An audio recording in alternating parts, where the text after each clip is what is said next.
무언가 담은 다른 사람이란 말씀 제목으로 하나님의 은혜를 나누도록 하겠습니다.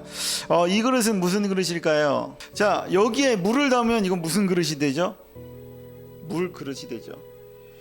자, 여기에 밥을 담으면 밥 그릇이 되고요. 여기에 국을 담으면 국 그릇이 되고요. 여기에 무엇을 담느냐에 따라서 이 그릇에 뭐가 달라지냐면 이 그릇의 쓰임이 달라져요.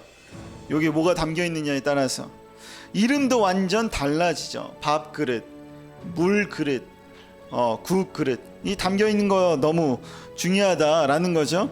여러분들이 만약에 이 그릇이라면 여러분들 안에는 지금 무엇을 담고 있느냐가 여러분들의 삶의 모습이 달라지고 여러분이 어떻게 살아가는지가 달라지고 여러분들의 인생 자체가 달라질 수 있어요.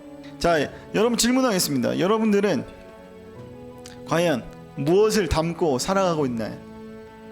오늘 성경에서 요셉은 과연 무엇을 담고 있는 사람이었을까를 한번 잠깐 살펴보도록 하겠습니다. 요셉은요 야곱의 12명의 아들 중에서 몇 번째 아들이었을까?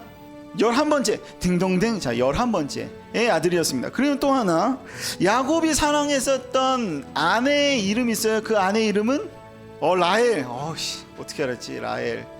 자, 야곱이 사랑했었던 아내는 라헬이었습니다.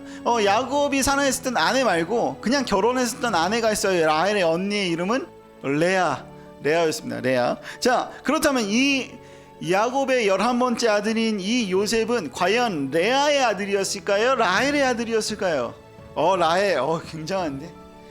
라헬의 아들이었습니다. 왜 좋아했냐면, 요셉을 왜 좋아했냐면 자기가 사랑하는 여자가 낳은 첫 번째 아들이었어요. 그래서 요셉을 너무나도 좋아했어요. 사랑해서 너무 티가 났어. 아빠 야곱이 12명의 아들들 중에서 딱 11번째 있었던 이 요셉을 좋아하는 게 티가 났어요. 너무 티냈어. 유독 좋아하는 티를 너무 냈어. 그래가지고 자연스럽게 형들에게 뭐를 받았을까요? 시기와 질투를 받았겠죠. 당연히 11번째였었던 요셉, 너무 티나게 아빠가 사랑했으니까 티나니까 옷도 다르게 입혔어요. 너무 티나게 다르게 입히고 막 질투를 온몸으로 형들한테 다 받았어요. 가뜩이나 미움을 받는 이 요셉이 더 큰 미움을 받는 행동을 했어요. 바보같이. 어떤 행동을 했냐면 이런 행동을 했어요. 어느 날 꿈을 꿨어요. 요셉이 자다가 이런 꿈을 꿨어요. 어떤 꿈을 꿨냐면 이런 꿈을 꿨어요. 자기의 곡식 다발이 이렇게 쌓아놨어요. 자기 거 곡식 다발을 이렇게 쌓아놨어요. 여러분 지금 뭘 상상하면 되냐면 별을 이렇게 쌓아놨다고 생각하면 돼. 쌓아놨는데 형들도 그 곡식 다발을 쌓아놨겠죠. 그런데 그 자기 곡식 다발에 형들의 곡식 다발이 자기 곡식 다발에 절을 하는 꿈을 꿨어요. 그리고 깜짝 놀라서 일어났죠. 자, 여러분들이 만약에 요셉이라면 어떻게 했을까? 말하지 않고 조용히 있겠죠. 가뜩이나 미움받는데, 가뜩이나 좀 이렇게 형들이 날 싫어하는데 그런 꿈을 꿨어? 그럼 속으로 말하지 말아야지 하는데, 요셉은 뭐 어떻게 했냐면 형들한테, 가족들한테 다 얘기했어요. 형 있잖아, 내가 그걸 쌓았는데 형들이 쌓은 그게 내 거한테 절하더라. 형들이 이렇게 얘기했겠죠. 어쩔 얘기했겠죠. 그러면서 이 형들이 더 요셉을 미워하는 계기가 돼버렸어요.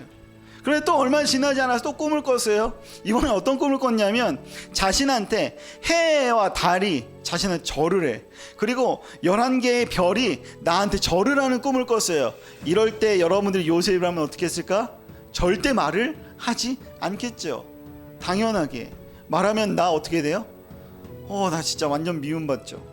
나 완전 왕따 되는 거야. 12명에서 나 한 명 왕따 시키는 거 뭐 말도 아니지요. 왕따 되는 건데, 그것을 또 그대로 요셉이 형들한테, 가족들한테, 부모님한테 얘기했어요. 내가 있었는데 야, 해가 달이 나한테 절해. 와, 11별이 나한테 절했어. 해와 달은 엄마 아빠, 11별은 형제들 나한테 절했어. 와, 눈치가 더럽게 없는 애였어요. 이거를 듣고 어떤 지경까지 형들이 이르렀냐면 완전 열이 막 엄청 받았죠. 뚜껑 열렸어. 요셉 보기만 하면 진짜 막 때리고 싶고 어떻게 막 할 분노 조절이 안 되는 거예요. 그래서 형들이 작전을 짰습니다. 형들이 요셉 저 새끼 죽이자 계략을 짰어요. 그런데 그 중에 어떤 다른 형이 죽이지는 말고 그냥 돈 받고 팔아버리자 라고 이야기를 했고, 결국은 요셉은요 하나님의 은혜로 죽지 않고 노예로 팔려갔어요. 어디 지역으로 노예로 팔려갔냐면, 누구한테 팔려갔냐면 보디발이라고 하는 장군의 집, 부유층의 집에 노예로 팔려갔어요. 하나님의 은혜로 죽지 않고 노예로 팔려갔지만, 그 노예였지만 보디발의 집의 재산을 관리할 수 있는 위치에까지 이르게 됐어요. 시간이 흐르고 나서 노예로 들어가자마자 너 우리 집에 있는 거 모든 거 다 관리해 라고 장부를 내주고 돈을 내주고 이러진 않겠죠. 막 시간이 흐르고 나서 요셉이 보디발에 있는 집의 재산을 관리할 수 있는 위치에까지 이르게 됐어요. 사랑을 받았다는 거죠. 이후에 어떤 일들이 그 집에서 일어났냐면, 보디발은 장군이니까 바깥으로 많이 나돌잖아요. 근데 보디발의 아내가 이 요셉을 눈여겨보고 있었어요. 잘생겼었단 말이지. 요셉이요. 잘생겼단 말이지. 보디발의 아내가 눈여겨봤었어요. 잘생겼다. 내 스타일인데? 한번 어떻게 해봐야겠다. 요셉이 잘생김 이러고 있었는데, 보디발의 아내가 유혹을 하기 시작했습니다. 유혹을 하기 시작했어요. 막 했어요. 근데 요셉이 그 유혹을 뿌리치고 도망갔어요. 자, 이에 보디발의 아내가 엄청 수치심을 느껴가지고 요셉을 어떻게 신고했냐면, 요셉 저 자식은 강간 미수범이야 라고 하면서 신고했어요. 사람들이 누구의 말을 들었을까요? 보디발 장군은 아내의 말을 들었을까요? 요셉 노예에 있었던 노예 요셉의 말을 들었을까요? 요셉은 아니라 그랬겠죠. 그런데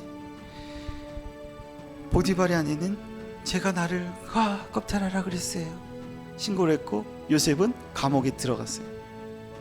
노예로 자신의 인생의 밑바닥인 줄 알고, 노예가 밑바닥인 줄 알고 살았는데 더 깊은 바닥 깊이 더 들어갔었어요. 어디냐면 감옥에서도 하나님의 은혜로요 요셉은요 그곳을 관리하고 돌보는 일을 하게 됐어요.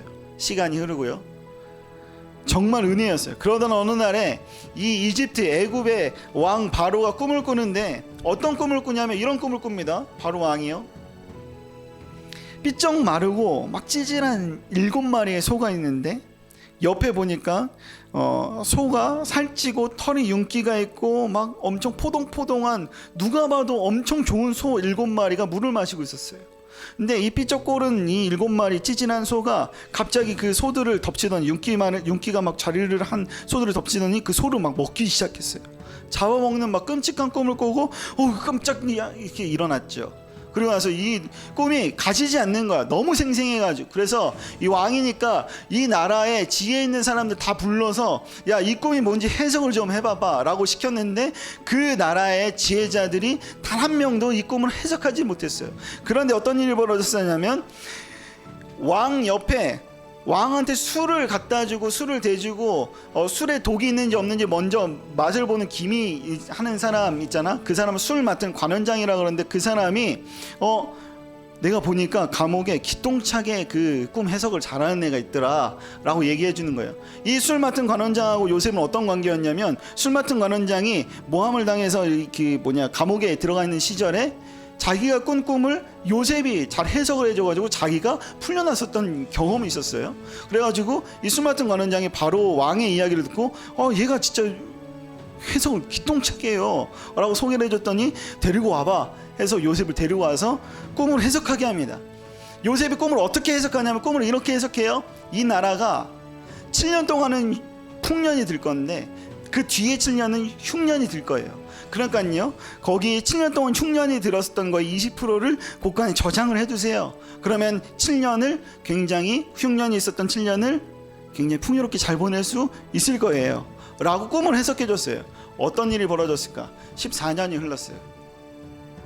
7년 동안 실제로 풍년이 일어났고 7년 동안 실제로 흉년이 일어났어요.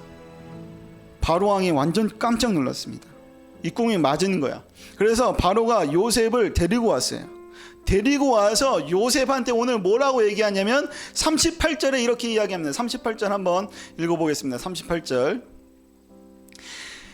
바로가 요셉에게 이렇게 이야기하는 거예요. 요셉에게 신하들을 두고 읽읍시다. 시작. 바로가 그의 신하들에게 이르되 이와 같이 하나님의 영에 감동된 사람을 우리가 어찌 찾을 수 있으리요.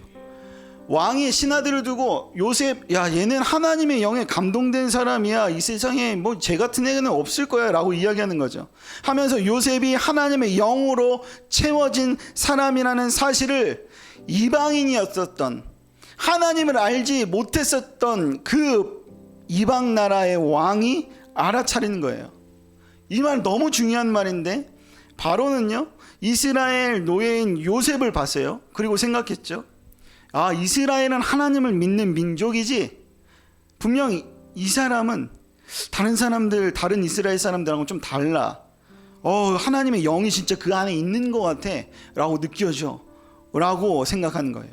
바로 왕은 하나님을 믿는 다른 이스라엘 사람들에게는 느끼지 못하고 알지 못했었던 그 하나님의 영이 임했었던 이 요셉을 보면서 아, 뭔가 다르구나 라는 것을 알아차렸다는 거예요. 다시 이 바로 왕은, 하나님을 알지 못하는 바로 왕이 이스라엘 사람들을 보면서 아, 하나님 믿는 민족이지, 그런데 얘네들한테는 하나님의 영이 있다는 것을 내가 알지 못할 것 같은데 요셉을 보니까 하나님의 영이 있다는 사실을 내가 알아. 이 사실은 오늘 말씀에 완전 중요한 사실이에요. 하나님을 모르는 세상 사람들은요 교회에 기대가 있어요. 여러분 주위에 하나님을 믿지 않는 사람들, 친구들이요 교회를 다니고 하나님을 믿는 사람들에게 기대가 있어요. 교회를 다니는 사람들, 하나님을 믿는 사람들에게 기대하는 무언가가 있어요. 교회를 보고, 교회를 다니는 사람들을 보고 하나님을 믿는 사람을 보면서 아, 세상과 다른 무언가 있는 그 어떤 다른 모습을 이 세상 사람들은 기대한다는 거예요. 아, 저 사람은 역시 뭔가 좀 다르구나. 아, 얘랑 있으니까 좀 달라. 아, 얘 보니까 진짜 하나님 있는 게 확실한 것 같아 라고 하는 거. 여러분들이 친구들과의 관계에 있어서 하나님을 모르는 세상 친구들이 여러분을 보면서 진짜 하나님 있는 것 같아 라고 느끼는 것처럼, 뭘로 알았을까요? 우리의 행동과 우리의 말들로 알 수 있는데, 더군다나 바로 왕은 어느 나라 왕이었냐면 이집트 왕. 성경에서 애굽이라고 표현되는 이 애굽 왕, 자신들을 속박하고 노예로 만들었었던 그 한 나라에 유익을 주는 이 노예였었던 요셉을 보면서 아, 하나님의 영이 있는 사람이라고 알아차린 거예요. 나만 살려고 하는 게 아니라 내가 비록 지금은 노예지만 내가 이 사람들, 이 나라를, 다른 나라지만 이 나라를 세워주고 살릴 수 있어 라는 그런 마음을 가졌다는 거죠. 어떤 그릇인지 알려면 그 안에 무엇이 들어있는지 보면 되는 거예요. 물 들어있으면 이거 물 그릇이야. 국 들어있으면 국 그릇이 되는 거죠. 집에 여기에 엄마가 밥을 이만큼 떴어요. 엄마 이 물그릇 왜 이래? 막 이렇게 말하지 않고 밥그릇 밥 너무 많은데 막 이렇게 얘기하겠죠. 그것처럼 하나님의 사람인지 알려면 그 사람 안에 하나님이 있는지 보이면 되는 거예요. 그것을 어떻게 보이느냐? 이렇게 보이는 거예요. 다른 사람을 살리고 회복하게 하는 일을 하는 모습이 있는지를 보면 알 수 있어요. 당신을 통해서 다른 사람이 회복되고, 당신을 통해서 다른 사람들이 살아나고, 당신을 통해서 다른 사람들의 마음이 기쁨이 넘칠 수 있고, 다른 사람이 당신을 통해서 힘을 얻을 수 있다. 그러면 하나님의 영이 임한 사람이라는 모습의 증거다라고 할 수 있다는 거예요. 여러분을 통해서 다른 누군가가 기쁨을 얻고 삶이 회복되고 힘을 얻는지, 아니면 여러분을 통해서 다른 누군가가 슬퍼지고 힘들어지고 쓰러지고 여러분을 통해서 지치고 힘이 쭉 빠지게 만드는지 여러분들 돌아보셔야 돼요. 여러분 안에 무엇이 담겨져 있느냐가 여러분들의 인생과 삶을 좌지우지 되어줄 수 있다. 어떤 그릇으로 살아갈 수 있는지를 결정지을 수 있다. 사랑하는 여러분, 여러분들은 무엇을 담는 다른 사람으로 서 있나요?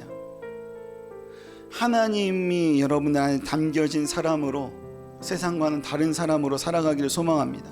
저는 우리 모두가 하나님의 영, 성령을 담는 뭔가 다른 사람, 세상과 다른 사람이 되어서 여러분들 통해서, 저와 여러분들 통해서 늘 다른 세상과 사람들이 새로워지고 회복되어지고 여러분들을 통해서 기쁨이 넘쳐나기를 간절히 소망해요.